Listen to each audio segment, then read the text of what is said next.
আসসালামু আলাইকুম। আজি সন্ধিয়া হৈ গ'ল আমাৰ ইফতাৰ। আমি ইফতাৰ ৰেডি কৰি ল'লোঁ। ওচৰত থোৱা আছে আমাৰ পোলাও, বুট, পিঁয়াজ, ফল মূল, চৰ্বত, খাজুৰ, জেলেপি সকলো বস্তু সজাই থোৱা আছে।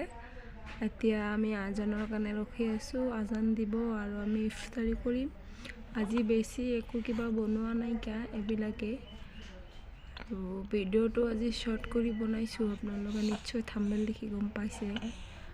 আৰু এইখিনি আছে, এইখিনিত মিঠাই, নিমকি, বুন্দিয়া বিলাক, ফল চল, পোলাও, জেলেপি, কল এইবিলাকে দি আমি আজি ইফতাৰ কৰিম। আৰু গাইজ, আপোনালোকে কিহেৰে ইফতাৰ কৰিছে জনাব। আৰু এইপানে বেক চাইড দি পাপাই ইফতাৰী সন্মুখত লৈ দোৱা কৰি আছে।